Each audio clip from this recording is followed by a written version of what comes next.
guys, I thought I'd come on and talk about my premature ovarian failure, how I'm getting on with it, what I'm doing, what I'm taking. So those that don't know, I had my second donor egg conceived baby last February. He's almost 1 now. It's flown by, but mentally I've not been the best. I had postnatal depression and anxiety. I had a lot of things going on at work, but also my POI has not helped that situation. So I think Taylor, my youngest, was about 3 or 4 months old when I went back on HRT, maybe earlier. It was about that time that I went back on Femiston 210, which was what I was on to prepare for my first IVF with my oldest, Orin, who's 3.5. And I went back on it after 2 weeks of having him. I went back on it and was fine. I went back on it this time and just things were just not right. I was just having really severe cramps, and you bleed for several weeks after having a baby anyway, and I went back on it and I started bleeding again after about a week or 2, which is quite normal. You can have more periods, that you can have no periods, just even like just normal postnatal without POI, this can happen. But they were really heavy, really crampy. I had backache, tummy ache, everything ached, and I just thought, okay, you know, it's just one of those. My womb is just settling back to where it was. But month after month, it was almost getting worse. Then I was having full body aches for like a couple of weeks of the month, and headaches. My skin was getting patches of eczema. And then I think it was July that I had my review with Chelsea and Westminster Hospital in Dr. Nick Panay's clinic, and he's a specialist about POI with one of his nurses. And this had never been suggested to me before. I think this might have always been apparent, but for some reason got worse after Taylor, that she believes that I have an allergy to progesterone. Now, in each of my IVF preparations, you take a lot of progesterone, and I just seemed to really react to it. My boobs grew really quick. I had really bad bloating and tummy pains. I felt dizzy. I felt sick. I felt horrendous both times, and I thought that was just normal with IVF drugs, and it might be, but I felt really, really ill. And you take that drug up to the 12th week of pregnancy, and I just felt horrendous. Now, I wasn't being sick. I think most people find the first trimester awful, but it was just horrendous. I couldn't wait both times to stop that drug. So what we did is we changed over to a different HRT regime, and it took about a month to get sorted because they're not my local doctors. The letters were getting lost. It took 4 weeks, and I needed to start on a set date. So they put me on Utrogestion, which is actually what I took during my IVF, but a lot lower dose.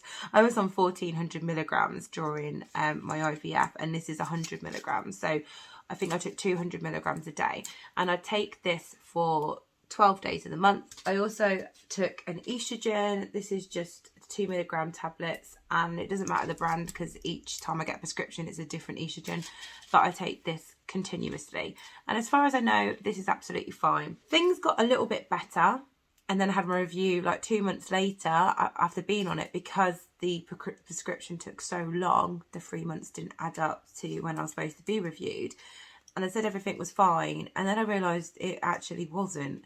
It changed a bit. I take this to the 1st to the 12th of each month. On day 13 and 14 of each month, a patch of eczema comes up around my face and on my wrist. So I don't know if it's a drop of progesterone, my body trying to get rid of the progesterone. I don't know what it is, but it isn't good. During this progesterone, about the 2nd or 3rd day, and I'm on the 3rd day now, my tummy is really crampy. It feels really bloated. It doesn't feel happy. My body feels really tense, or my muscles hurt. And obviously I'm a fitness instructor, so this has really impacted my day-to-day life, how I feel physically and mentally. I'm exhausted. I have 2 young children. The exhaustion level is continuous, and it's worse on a progesterone, but it's continuous. I'm always exhausted. It's been really, really tough. So I requested to have another review, and I was a little bit shell-shocked because I actually got called by Dr. Nick Panay himself, and he's like a little bit of a celebrity in the POI world. So I was like, a bit like starstruck when he called me.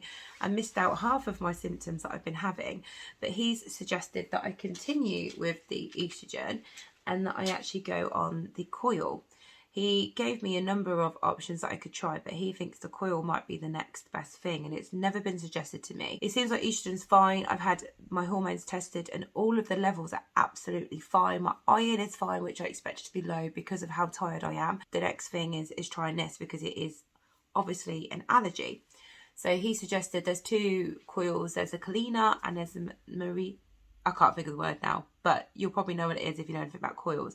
So the Kalina is a real low dose of progesterone. It goes in and then it's just a slow release, but it can be removed at any point. I got a call today and I didn't realise I've got to source this coil myself. So I've got to contact some family planning clinics and find who have this coil. Gonna be honest with you, I'm very, very, very nervous about it. I think the HRT side of POI absolutely sucks ass. I know that I've gone through this. How old am I now? I'm almost 35, so 22 years ago I was diagnosed, but I'm still learning and there's still so much I don't know. I had a Dexter bone scan and unfortunately it does show that I've got osteopenia, which I was absolutely heartbroken about. I did get told I had osteopenia when I was 23. I got rid of it in a couple of years, so I'm hoping in another year it will be back to normal. I'm supposed to be taking calcium supplements, those chewy ones. I absolutely friggin' hate them. I think I might do a bit of a kind of look into what I eat in a day because I do calorie track. I'm really struggling to keep my weight down. I always have with POI. I take a lot of supplements and things like that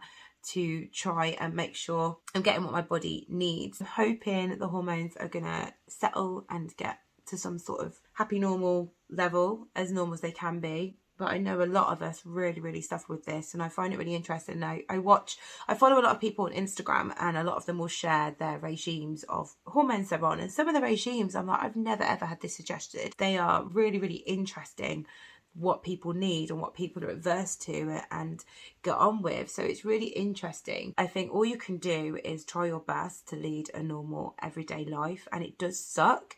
And I know I'm so fortunate that I've got my 2 boys, but I'm still so angry that I went through this so young and I was made to grow up very quickly and think about, you know, XYZ. And as we all know, it's not just about infertility. There's so much more to POI, but I think people looking on the outside looking in think it's just about infertility. Obviously I have that bit solved. As I said, I've got my boys, but I now have to worry because we're choosing to tell them how they're gonna accept that information and accept me. That is a worry of mine, so it doesn't just vanish because I've suddenly got babies. But the rest of it, I just try and have as healthy a lifestyle as I can. My pure focus at the moment is my mental health. My suggestion, if you do struggle mentally with it, is just dip in and out of it. It's there.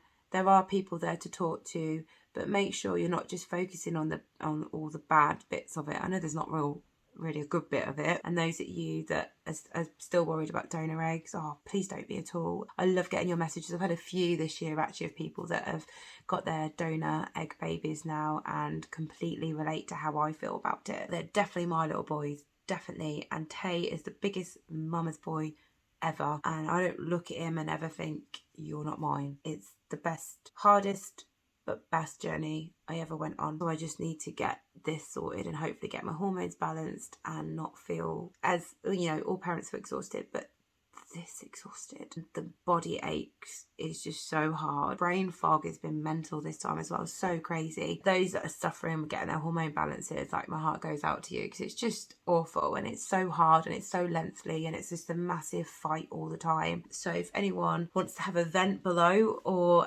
got any advice or anything, or if you've used a coil, I've had quite a few good experiences of it shared with me, so fingers crossed, and I'll update you all when I have it fitted. Take care everyone. Thanks for watching if you got this far, and I'll see you in the next one. Bye.